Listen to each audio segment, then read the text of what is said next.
Welcome back to the Double Egg. I'm one half of your host, Hajai Picks. The other half of the show, the Parlay, joining in. We're going to be recapping UFC 282. Quite the card, a lot of controversy.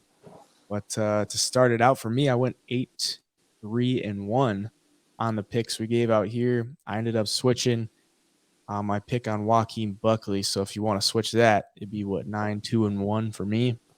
From a betting perspective, I went up 8 units, so it was a pretty good night for me. If Paddy Pimblett would have just went with the ground game, I'd be up big time. I went 6 or 7 on my prize picks props, and if Paddy would have hit his under on significant strikes, I'd be a rich man right now.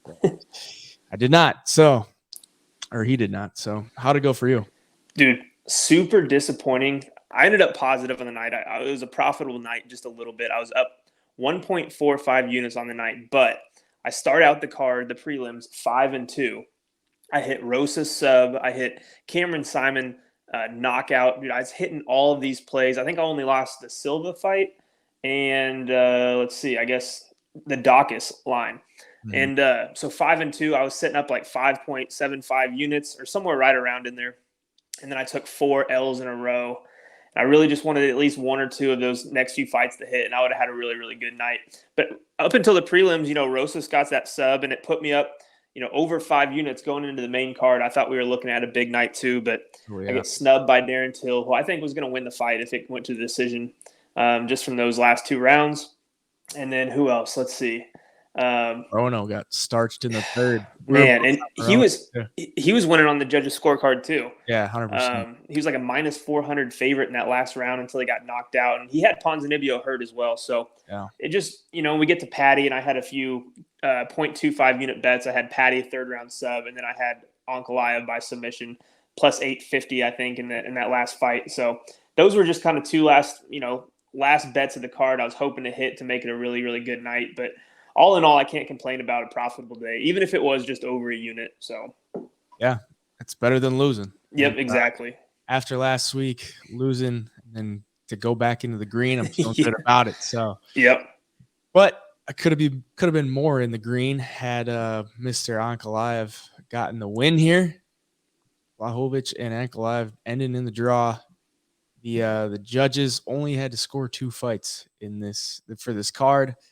In my opinion, I thought this really could have been an amazing card had it not been for these last 2 fights. Yeah. And to end that way was like kind of ruin the whole card, which is unfortunate for every fighter that went before that because they came out to fight. We had what 10 finishes and then the unanimous decision and then the draw. So, yeah, the Ankalaev fight. I had Ankalaev, so I guess you could say I'm biased. But even though I may be biased, I think he won the fight.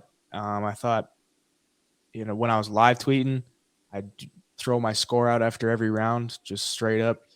Obviously, if you're going to go back and look at it, you might score it differently. But I had it 49-46 for Ankalaev. I thought he won round 1.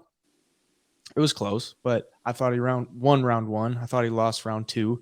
Those leg kicks were hitting him pretty hard. Round 3, from what everyone's been saying, they're saying Jan won round 1, 2, and 3. And I'm just like, I don't think so. I don't think he did. Like, those leg kicks were really all he was hitting. And, yes, they were hard, but once round 3 hit and Ankalaev was like, all right, I can't take these leg kicks anymore. I need to start wrestling. That's kind of like where he just turned it around. I thought he won round 3, 4, and then obviously 5. You could definitely give him a 10-8 for round 5. So I was pretty confident going into the judges' scorecard, but after the decision that we saw before this, which we'll talk about that later with Paddy Pimblett, I'm like, unless they give me a Paddy Pimblett decision here, I should be good, and I should be cashing out the last legs of all my parlays and the straight-up play with Ankalaev. I missed the inside the distance, but Ankalaev looked like he was not going to try to finish anything. Really wish he would have, but so we didn't get this. And they read the judges' scorecards. First one's for Jan Blachowicz, and I'm like, oh, God, here we go. here we go. We're gonna get one of these, one of these weird split decisions, right? And then the second guy goes 48-46, Ankalaev. So I'm like, all right, that's better. 2 points in Ankalaev's favor. And then you look and see Jan Blachowicz pointing over to Ankalaev. Like they're about to read the third judge's scorecard, and Jan Blachowicz is pointing to Ankalaev. And I'm like, even his opponent thinks that he won. With the belt on the line, too. With the belt on the line. And they said 47-47. And I'm like, this is the worst case scenario, in my opinion. I would have rather just lost. Yeah. Which, even though my bets got voided for that, I would have rather just lost. Like, I hate when it ends in a draw. I don't think any fight should end in a draw. Like, why not just make them fight a last round? Yep. Yeah, exactly. Makes it all, especially for a belt. Like it should just never happen. But that was just frustrating, and it was just a terrible way to end the night. And I know we all saw Dana White was not happy about it, but kind of saved him in some regards with the Paddy Pimblett decision. But what are your thoughts on it? Yeah, no, it's funny you say that. I think that's a huge distraction from that. Dana, I guarantee you that's why he went out and said this fight sucked. He's like, this is absolutely terrible, because, I mean, it wasn't the best fight, but I wouldn't call it terrible. I mean, I don't know, maybe just my opinion. Maybe others do think it was a terrible fight, but I thought there was enough damage inflicted, with the calf kicks in the later rounds. Ankalaev, 10-8 round there in the last round. So I don't know. I mean, it wasn't the most exciting. It wasn't the most, least exciting, but super interesting decision. Even, when guys like Jan, who know what it takes to be a champion, know what it takes to win fights, thinks that he definitely lost the fight. It's just strange to get a draw, a split draw. Whenever they read the scorecards off, I thought it was going to be split decision Magomed Ankalaev easily. Yeah. And then it clicked in my head. I thought, holy shit, they just gave that last fight to Paddy.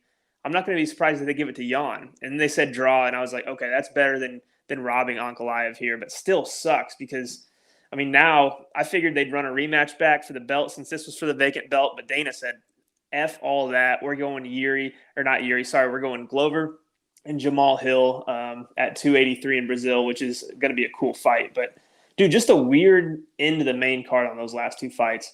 I don't know. I felt bad for Ankalaev. You could tell how bad he wanted it. I think he was trying to finish Jan there in the later rounds. I just don't know if he had the gas left, being in the championship rounds. He hasn't in the UFC. He hasn't been there too often. Yeah. So I think if he gets Jan down in a compromised position early in the fight, I think he probably does finish it because he was cracking Jan there for a little bit on the ground. I was hoping for that sub. There's a few times I thought he was going to go for the head and arm choke, but he just had the cage in the way, so he couldn't really get that leverage or cut that angle. But all in all, I don't know.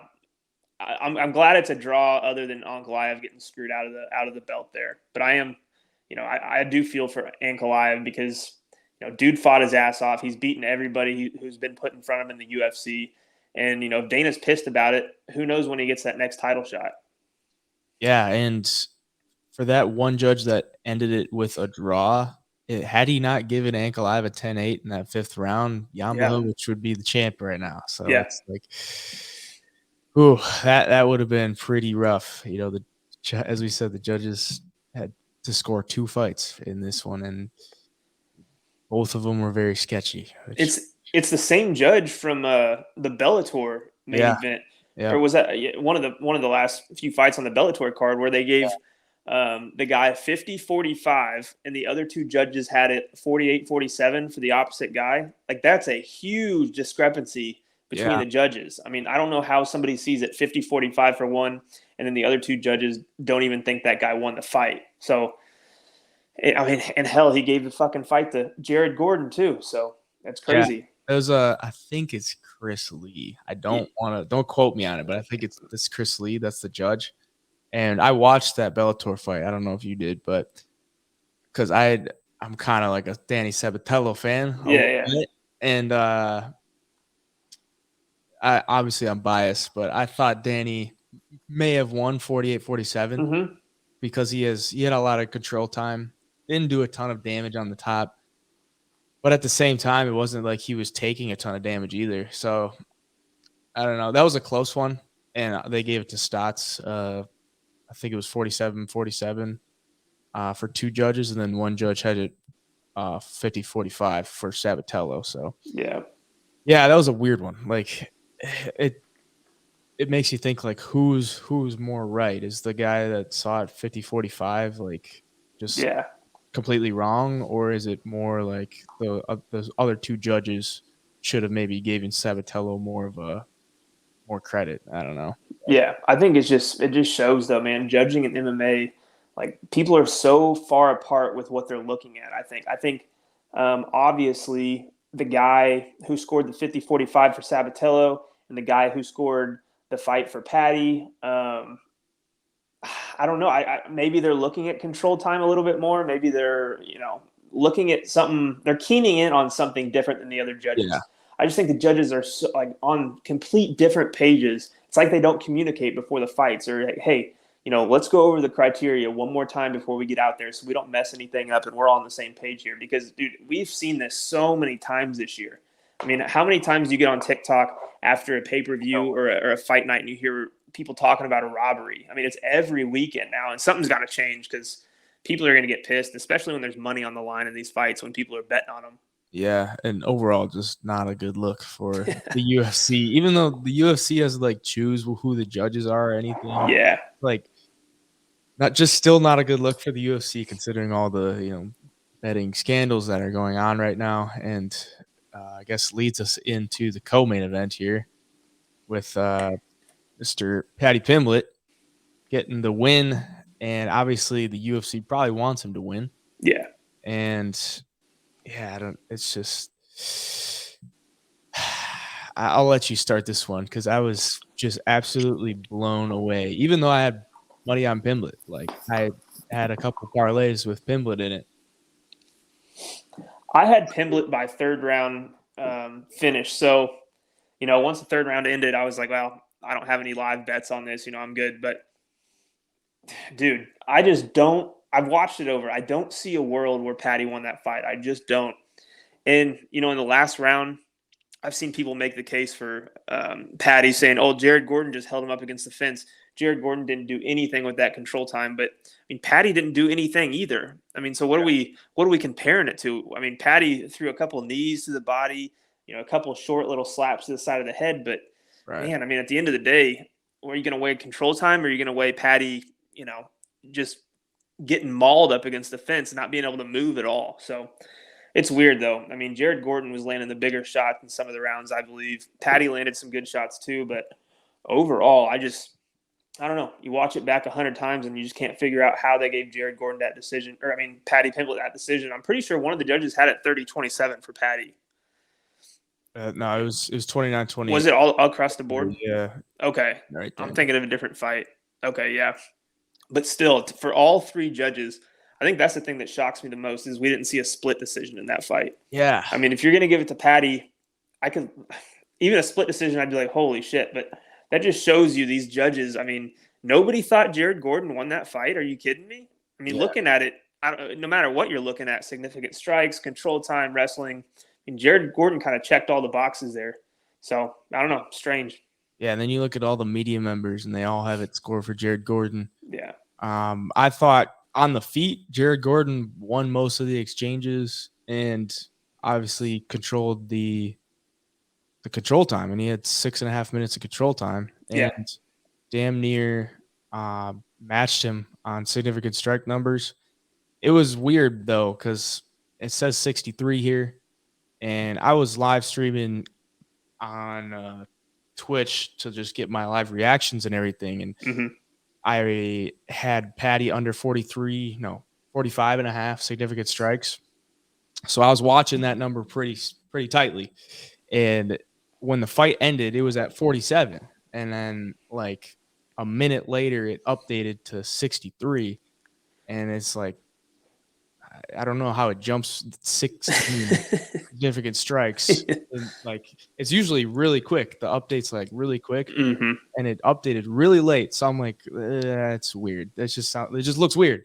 And like, who's gonna go and check them on like significant strike numbers? which, nobody really cares about that. It's just a number and it is what it is. But I thought that was weird.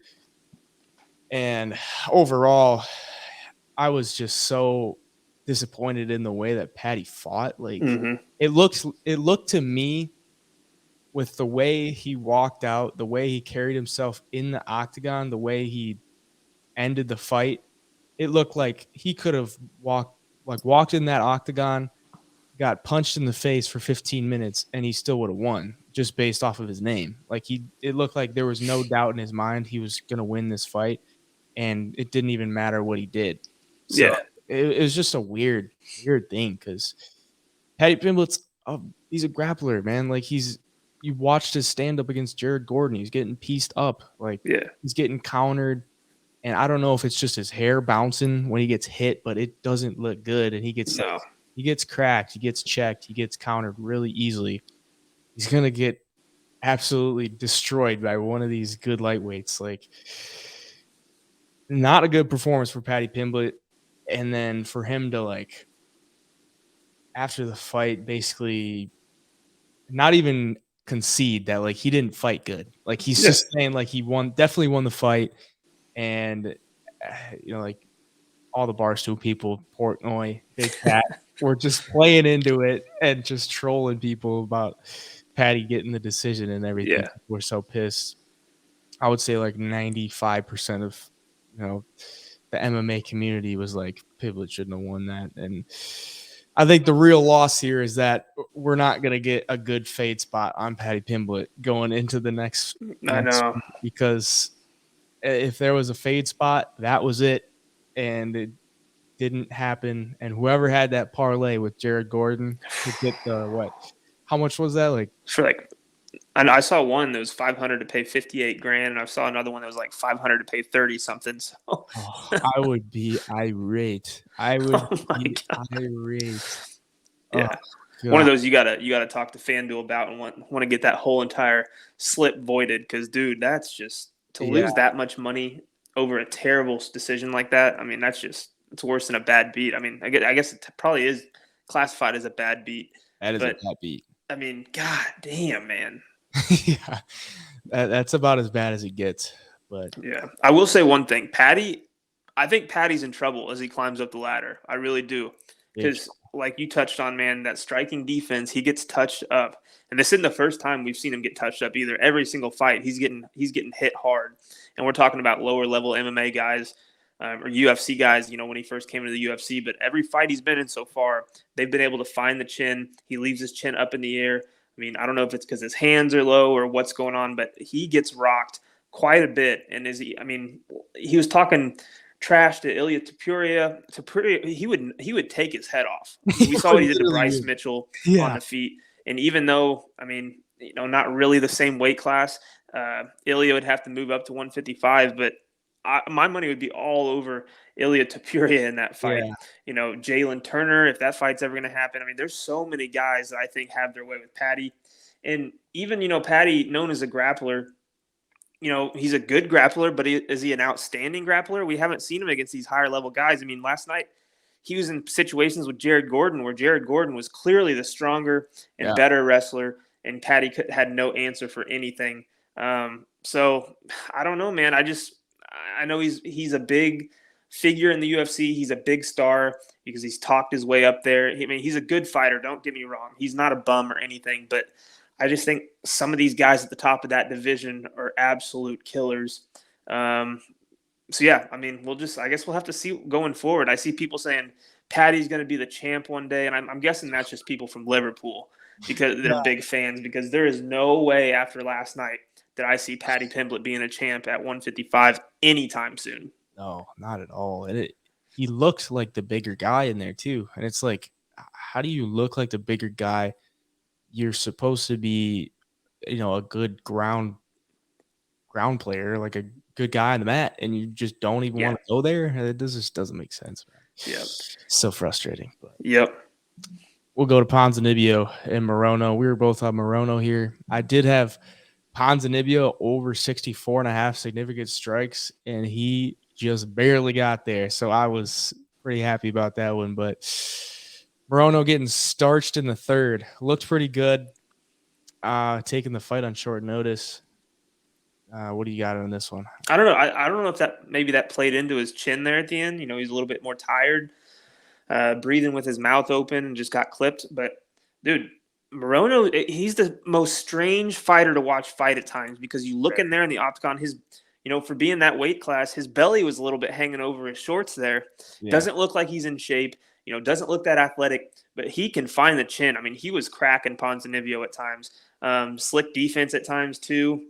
We know he's really good on the ground. The fight didn't really go there at all, but he's one of those guys. His jab's amazing too. He looks like he has tiny hands, and he'll just jab you as you come in. I mean, he was stopping Santiago Ponzinibbio in his tracks with some of those jabs, and then even had Ponzinibbio hurt there at the end before he got knocked out. And I thought it was really interesting after the fight when they're getting ready to read the judges' scorecards. I saw Alex Morono look at his coach, and his coach said, "Man, you had that." And Alex said, "Really? He was that? He was hurt that bad?" And his coach was like, "Yeah, I mean, you had him." And so I don't think Alex Morono knew how hurt Ponzinibbio was because he didn't really rush it. He tried to take his time and ended up biting him in the ass because he got knocked out by a beautiful shot from Ponzinibbio. It was, but Alex Morono probably goes on to win that decision, I believe, if the fight makes it there. But yeah, so it kind of sucks because you get that far in the fight, you think your fighter's up, he's an underdog, you got money on him, and then that happens. But that's the game. Yeah, I only had a unit on it, so I wasn't too upset about it. But yeah, Morono's just like a weird fighter, man. Like he's usually 170. They were at 180 for this. Just it doesn't even look like he has any muscle on him. Like, yeah, just if you're in the gym that often, like, how are you not just like cut up? I don't understand. Yeah, and he's fast too. He is fast. He's very good, and just the way he fights too. He's like super high guard. Mm-hmm. It looks like he doesn't know what he's doing. He looks like he's like scared to get hit or something. But yeah. No, he looked pretty good until he was not. Was not conscious. So Darren Till, Dracus du Plessis. Darren Till, what is next for Darren Till? Because very easily could have been stopped in that first round, and if he would have been stopped in that first round, we might be talking about retirement here because Darren Till did not look very good. He looked good in that second round though, and he had got the juices flowing. I think everyone, unless you had money on du Plessis, like I think most people wanted to see Till get a dub there. Mm-hmm. Yeah, I know. Yeah, I know we had du Plessis, on our picks. As the week went on, I put some money on Till because of the odds, and I felt okay going into the third round about it. I thought it was 1-1 for sure. I think Till was like, he was maybe a 3-1 favorite in the third round at one point. Yeah, I didn't understand that. I didn't either. I thought it was way closer than that. I thought it'd be a pick 'em at least, or even Till as the underdog because Till. Notoriously, he can fade sometimes after, getting taken down so many times in the first round, trying to drain that gas tank because those unanswered shots in that first round, weren't huge shots, but, I mean, those kind of shots just drain your gas tank, I would think. Getting hit over and over, pretty much wearing du Plessis on your back for the whole first round. I'm glad the ref didn't stop it. I was getting a little bit worried there. Not that they were, going to knock Till out, but just the fact that there were so many unanswered shots in a row. At one point I just man, Till, what are you doing, man? Stand up at least. You got to get out of that position because he was just letting it happen. He looked really good in the second round. As far as what's next for Till, I want to say just get some money fights, but at this point, I mean, is there money fights for Till? He's 1 in 5 now in his last 6 fights. Yeah. So it's a tough road for Till, and he's got to be the most talented fighter to ever be 1 in 6 in his last 6, or 1 in 5, whatever he is in his last however many fights, because the guy is talented, and you see flashes of it. I just don't know if the mental game's all there, man. You see him outside the octagon, all these stories about him with the DUIs and getting stabbed in a club, and I don't know. It's unfortunate because I do enjoy watching him fight. I just don't know what the future holds or what the UFC can really even do with Till going forward. Yeah, I mean, I had the money on du Plessis I got a few months ago, and then I'm like, I just got this feeling Darren Till's going to pull something out here. So I Mm-hmm. evened out with the money line bet and took the remainder and threw it on Till by KO, kind of just to have some fun with it, and lost it. So ultimately I gained like 30 cents. But Till taken down 6 out of 6 times, 3 submission attempts for Duplessis. Till's, kryptonite has been the ground game his entire career, and didn't show many signs of improvement there. So not at all. That's like disappointing to see, because he's training with Hamza, who's just an animal, and then you go in there and can't even handle Duplessis taking you down and stuff. So yeah, the concerns about where his mental state is. I saw something on TikTok. I really want to shout out who it was, but I don't remember who it was. Saying that like he thinks Till might be alcoholic. Like that's kind of sounds terrible to say, but like it kind of makes sense, man. Yeah. Like who knows what he's doing in his free time, and right. to fall off like that to where you're 1-6 or 1-5 in your last 6, it's not out of the question. And he hasn't looked good. He's not really like, he said he came in with a 6-pack. Look at Drake's Duplessis. Come on, dude. Yeah. You ain't cut up like that. So disappointing. I wanted Till to win, but took the L, and takes us to our next fight here. My boy Ilya Topuria coming through. Bryce Mitchell. The hype train has died. Well, it's probably not died, but died a little bit. I think Pimblett's hype train died a little bit more than Bryce Mitchell, even though he lost. But Topuria looked like an absolute savage. He looked good. He did look really good. That's the reason why I could not get myself to take Bryce Mitchell at plus money, because Topuria is just so damn explosive and so strong. And I look at the two guys stacked up against each other, and I'm like, one guy just looks like he wants to kill you. The other guy looks like he should be on a farm somewhere. So I had to go with Topuria, and it worked out for me. But what do you got on it? Yeah, no, I was on the Bryce Mitchell side, and I think for me, when the fight started, I said, okay, this is all going to come down to if Bryce Mitchell can implement that wrestling and get this thing to the ground, because nobody wants to stand and bang with Ilya Topuria. I had a sliver of hope just from watching that Edson Barbosa fight with Bryce Mitchell, but at the end of the day, man, Topuria, he's going to be a problem for some of those guys in the 145-pound division, because he can do it all. I mean, stuffing those takedowns, getting some takedowns and some throws of himself on Bryce. And Bryce just did not look like Bryce last night. And I think that's all credit to Topuria and, that pressure, his pace. He's relentless. He doesn't give up and back away. He's always in your face. And he was hitting Bryce with some really, really big shots. And I'm surprised we didn't see a finish sooner after that first round, man, or after the first 3 minutes. I thought, okay, Bryce is in big trouble here. He does not look like he's feeling good in there, or he doesn't look like he's, got much left in the tank to go 2 more rounds even. I think Bryce's, I think he was just defeated after he realized, shit, I cannot get this guy to the ground. It's going to be a long night. I definitely can't stand with him. And I think that was a big mental block he was going to have to overcome to even stay in the fight. And there's just no way. Topuria was too good last night. Yeah. I mean, Bryce is usually pretty patient with his takedowns. He'll usually, stand with you a little bit and try to time it right. And just how hard Topuria throws, you can't be patient with him. Like, you have to take the fight to him. And Bryce Mitchell did not do that. Topuria just, this guy just throws so damn hard. I love watching it, because you don't see that too often, where guys will just put themselves so far out there where they can open themselves up, but he just has so much confidence in it that he's just going to throw everything at you. So, yeah, for sure. I hope he gets a good fight. I do too. There's some good matchups out there for him. There really are.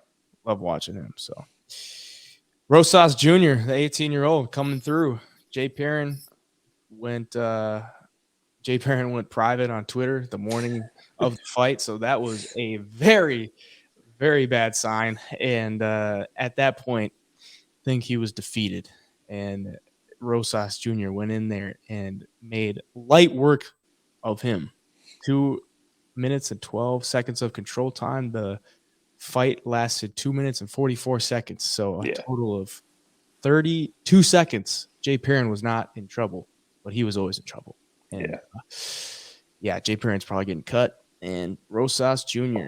getting, all the finishers got 50K. So Rosas Jr. could get his mom a little minivan. He's going to college, baby. 50K. Yeah. Yeah, what'd you think of it? Super, super impressed with Rosas Jr. And at the face-offs, Jay Perrin came in talking mad shit right away at the final face-offs, and I thought that's a little weird. That's a little telling because you're talking to an 18-year-old kid. I mean, a kid who just turned 18 and you're almost 30, and you come out, talking trash. I mean, that's one of those fights. If you're confident, just shut your mouth and go in there and do what you're supposed to and beat this young kid. So when he was like that, trying to get in the head of Raul Rosas Jr., and Rosas Jr. wasn't buying into any of it, I had a good feeling that who the confident man was, and dude, that kid can grapple his ass off.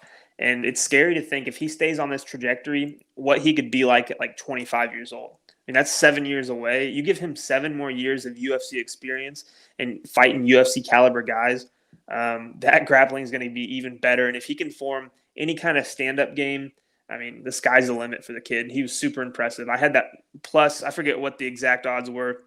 It was my best play of the night, and that hit easily. Right when he got the back, I thought, okay, it's just a matter of time before Jay Perrin taps out here. Raul Rosas Jr. is getting the sub. It's a lock, and it happened in the first round. Overall, man, just super impressed. Yeah, I was very impressed as well. The only thing I will say is that when they were in the 32 seconds they were on the feet, Jay Perrin looked quite a bit bigger than Rosas Jr., as far as thickness wise. I know Rosas Jr. is a couple inches taller, but when Rosas fills into that frame too, he's only 18, and both of us can remember when we were 18, we were not at our peak physical. So he's going to fill into that frame. He's going to be a big problem. He's only going to get better. I just hope they don't rush him into anything too quick, because as we saw with Darren Till, can kind of derail you. I don't think that's going to be the same thing here, because Rosas has he's got a little bit of a different game. So yeah, who do you think he gets next? Dude, it's so hard. Yeah, it's so hard to tell. Because that division's so tough too. Jay Perrin's probably the worst fighter in that division. It could be. Yeah. No, I think you maybe give him some guy who's, also coming off the Contender Series, maybe, a guy like that, or a guy who's got one fight, maybe, one loss or a close win for their first UFC debut. But I think you feed him guys like that for the next year and a half, his next 3 fights. Give him that Sean O'Malley treatment. I think they did a really good job with Sean. Yeah. And honestly, when you talked about filling into his frame, getting bigger as he gets older, I mean, Sean O'Malley's a perfect example. If you watch Sean O'Malley's Contender Series fight and his first fight in the UFC, that kid was a twig. I mean, he was tiny. And now you look at him against Jan, he looks like an athlete. So, I mean, it's a scary thought to think Rosas Jr. is going to be in 7 years. Yeah, unreal. Speaking of frames, big boys, Rozenstruik getting it done real quick. And only took him 12 significant strikes. I had the under 24.5. That felt good for me. Oh, that was easy. Very easy. I was like, ain't no way Rozenstruik's touching Daukas 24 times and Daukas not going down. Yeah. Going to be a bad Christmas for the Daukas family. No presents under the tree. No bonuses, no wins, no win bonuses, anything. Chris Daukas, not looking good for you.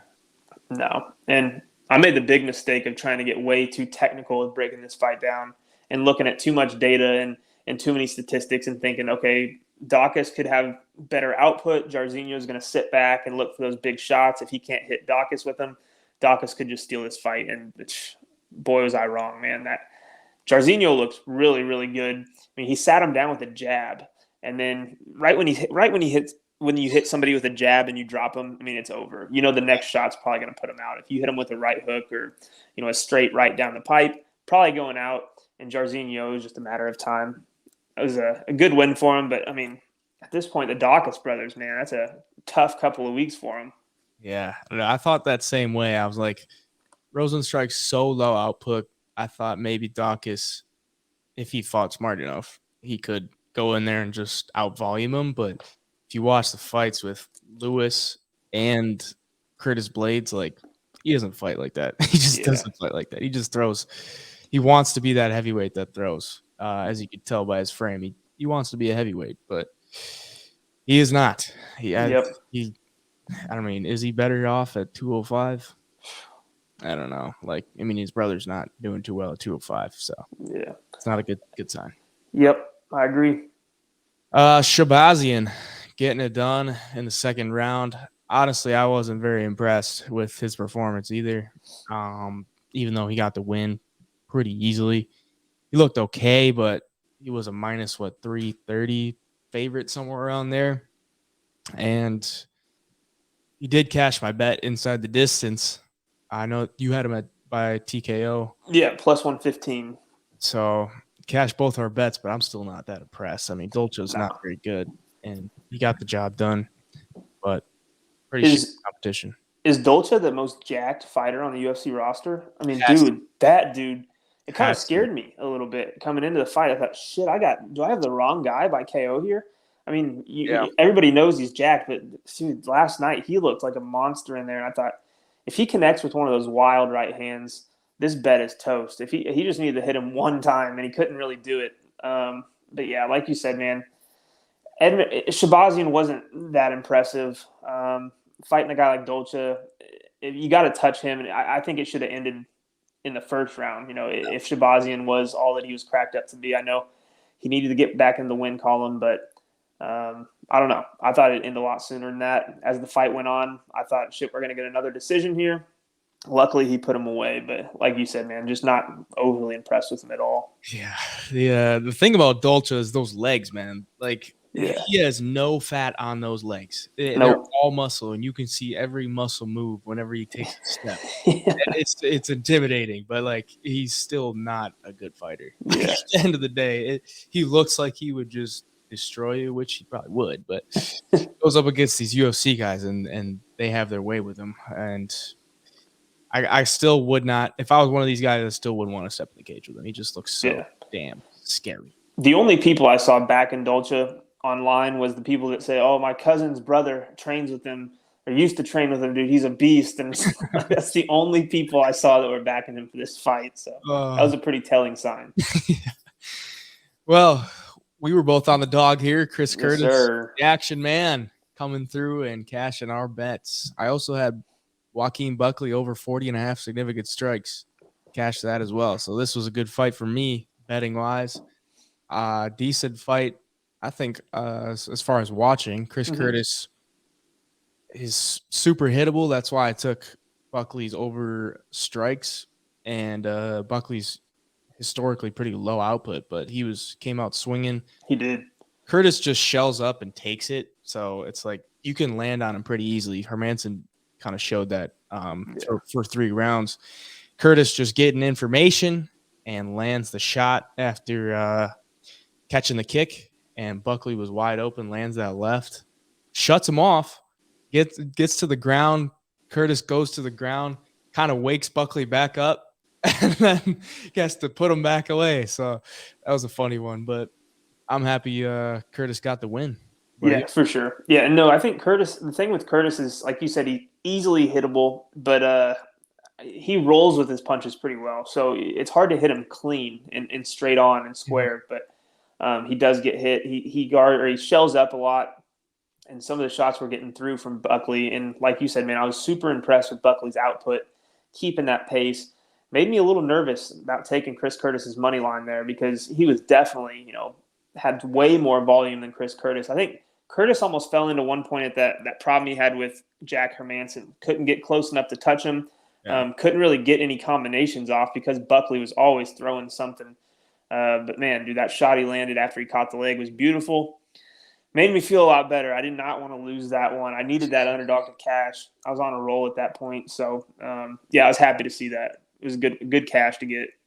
Yeah, it almost seems like if you want to beat Chris Curtis, you have to be so disciplined in what you do, because he's just going to wait for that opening. And I think Buckley, once he started landing and got more confident, it kind of just went right into the trap of Chris Curtis, to where he got comfortable enough throwing that Chris Curtis just found that mistake he made and capitalized on it. But Billy Q cashing for me. Did you have anything on Billy Q? I had the money line. Yep. I was pretty confident in him. Yeah. Getting the second round finish, cashing my ticket for plus 1,000. Yes, sir. I think he dropped the first round, but as we all know, Billy Q's got the cardio and the output for days.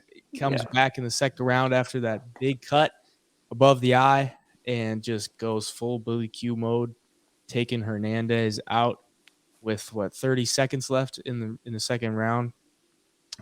Just gassed Hernandez out pretty much with his output and everything. Beat him up pretty good too, though. At the end of the first round, they were both kind of hurting. Yeah. And Billy Q, when he gets bloody, that's when he does his best work, getting the job done. So that was a big hit for me. Now, I bet it was fun too. You got 30 seconds left in the second round, and you got a second round prop. You're probably sweating that one out. To see him finish it there is probably that was probably a lot of fun. But no, Billy Q, it was that fight that normally after seeing that first round, I'd be like, oh man, why did I pick this guy? But with Billy Q, I just sat back. I said, tides are going to turn at some point. Hernandez is going to get tired. Billy Q is going to be there all 15 minutes. That's exactly what happened, man. Hernandez was a little bit tired. Billy kept ripping the body, come upstairs, had him hurt, and put him away. But, dude, Billy Q is a tough son of a gun. And he, after that cut in the first round, I got a little bit nervous, I will admit. And then Hernandez, if he can keep a pace for one more round, he could open that cut up really, really bad.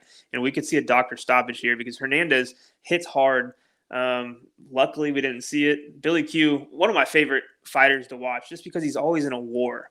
And I thought it was kind of funny. At one point, I looked up in the screen. I'm like, who does he remind me of when he dips his head and throws that jab out there? It's Dominic Cruz, and he almost looks like him at a few times too. I agree. But yeah, Billy Q, as far as going, real far in the division, I don't necessarily think he ever cracks that like top 5, top 4 area. Yeah. I think he's tough enough to be in some really good fights up there, but I just don't know if he's got like that dominating skill set to beat those top guys. But he's a hell of a lot of fun to watch. Yeah, super fun to watch. I think he's just too hittable. Yeah. Hernandez was the bigger guy coming down from 155. And he got 4 minutes of control time, and that's where he landed that elbow to split him open. So that got me a little worried. And then Billy Q goes to the corner. They're trying to get the cut fixed, and they can't really get it to stop bleeding. And then his corner asks him, what's 7 + 5? And he says 11. And I'm like, oh God, they're going to stop this. And, turns out he just wasn't thinking straight. So yeah, that was a little bit of a worrisome moment for me, but glad he got it done. I had to laugh. I think it might have been Rogan who said, well, Billy Q got the math question. He got it on the second try, and I just had to laugh. I was like, man, thank God. He says, what's 7 + 5? He goes 11. He goes, what's 7 + 5? Yeah. Rethink it. TJ Brown, this one was pretty fucking boring, honestly. But TJ Brown get it done in the third round. Eric Silva looked absolutely terrible, man. He just looked awful. I mean, TJ Brown is nothing to write home about. 17-9, was 16-9 coming in this one. Eric Silva making his debut, caught the L, looked terrible on the ground, getting bullied. Made a lot of just really dumb moves on the ground to give up position, and ultimately TJ Brown took advantage of it. Yeah, no, and there's a few times on the feet where Silva would land the left hand. I'm like, dude, that looks good. Like, why aren't you throwing that? And then on the ground, I mean, he just looked like he was half-assing it. Like he got comfortable in the guard, and I don't know. He just didn't work hard enough to deserve the win at all. That's all I got on this fight. I was just so disappointed with that bet. Because I thought, watching the Contender Series fight, I thought this guy's going to go in there and he'll be a handful for a guy like TJ Brown, who's had his fair share of losses. But TJ Brown just, it wasn't nothing to him. He dominated him at most times. Silva just looked like maybe he's not quite ready for this level yet. Yeah. Because if you look that bad against TJ Brown, I just don't know what else you're going to do in the UFC. Yeah, it didn't even look like he was trying to me, No. or like he like really cared that he was gonna lose. I mean, he was down like all 3 rounds, so Yeah. get finished in the third is what Yep. it is. But Cameron Saaiman getting the 3rd round finish as well. This one was interesting. Koslow came out pretty hot and then just kind of gassed out towards the end. There was that illegal knee in the 2nd round, I believe it was. Yeah. That illegal knee looked pretty rough, and Koslow fights through it. I don't know. I mean, he might have won that 1st round, Koslow. So I think he did. I think he did too, and he probably could have taken the Aljo way out and maybe gotten a DQ win there. So might have been a bad choice for him to keep fighting, but Saaiman gets the win. I wasn't impressed with either guy really, but no, and I had Saaiman by KO, and just for the fact that Koslow is such a grappling heavy, all of his wins by submission. I thought Cameron Saaiman, looked okay enough on the ground and in the grappling department against his contender series opponent that if he could keep it on the feet, he'd find a knockout. Ultimately, he did. But, dude, it was kind of a sweat there. With that illegal knee, I wasn't quite sure. I mean, if Koslow was even going to want to finish the fight because that was a pretty bad knee. I mean, he took it right on the chin. Yeah.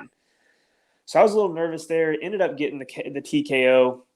But, yeah, like you said, nothing too impressive. I guess Cameron Saaiman, definitely the higher ceiling, obviously, because against a guy like Koslow, who's good enough in the grappling department, Cameron Saaiman was able to reverse position, do his fair share of work on top too. But, yeah, I don't know. I think Cameron Saaiman's just so young as well, and he's not that huge superstar in the making like Rosas Jr., So Cameron Saaiman's just going to have to if he wants to stay in the UFC, he's going to have to take it nice and slow and really develop and sharpen those skills because you go in there looking like that against some of these higher level guys, it's not going to be good. Yeah, he'll have time for that one. Yeah. That is that's it for the UFC 282 recap. I will ask one question before we end this out.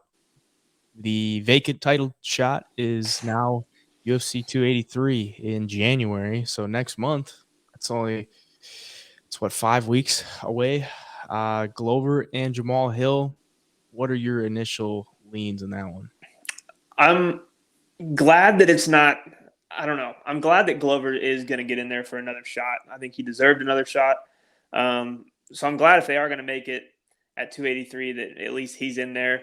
Jamahal Hill, dude, I saw him at UFC Orlando. He was front row, and that dude is massive. I mean, he looked like John Jones sitting up there who's been lifting for heavyweight. I mean, he was huge.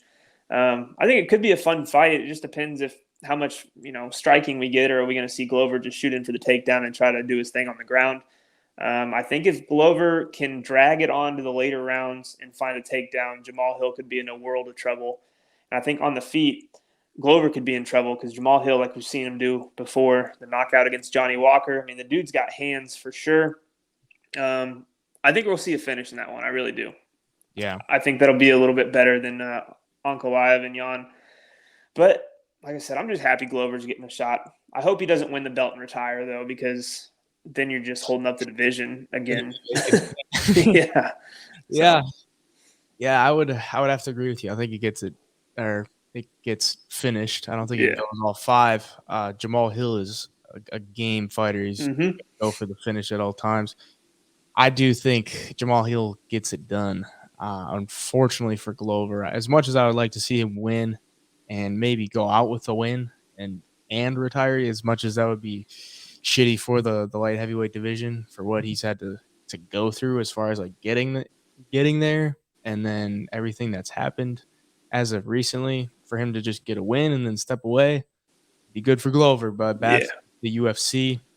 But I do think Jamahal Hill probably gets it done. I saw some odds. I think Hill was like -160. So I don't hate that. No. I would maybe think that line goes towards him as we get closer to the fight. So I haven't seen anywhere that I can get it right now. I just saw a post about it. He was minus 160. So Yeah. as soon as I see that, and I'll probably throw something on that because I think that line will move. Yeah, here's what I would key in on Jamahal Hill is just that Glover took so much damage in that last fight against Yuri, and he is 43 years old, and being in a 5-round all-out war like that, I mean that cannot be good for your health, especially at that age. So I mean, what's his chin look like? What's his cardio look like? He's taken so much damage in that last fight. So Jamahal Hill coming in. If he can just connect with that right hand a few times, I think he could really get Glover in trouble. I think he could do it early. It's just going to have to be, taking your time, do not gas out, and keep this thing on the feet. I think he gets a dub for sure. I like him by knockout, though. Just thinking about it now without seeing any lines or something. I really do. I think that'd be a good play just for Glover's age and dealing with the young gun who's coming up who hits hard. Yeah, I don't want to see Glover staying with Jamahal. Not at all. Jamal's long. I mean, he's so long. He's long, and he fights really well. Yeah, but I mean, if Glover can get takedowns, that's a totally different fight. But I just don't want him to stand with Jamahal because that's not going to go well for him. But we'll be here in a day or two with the UFC, the Apex card, the last card of the year. We got Sean Strickland and Jared Cannonier main eventing that one, so we'll get that to you within the next couple days. The double leg on all social medias, TikTok and Instagram. And if you're watching here on YouTube, please hit the like, subscribe, and leave a comment down below at HeyJiPicks on all the social or all the medias for me. Where can they find you? On TikTok at The Parlay, YouTube The Parlay MMA, Instagram The Parlay_media, and right there on Twitter The Parlay MMA as well. All right, till the next video.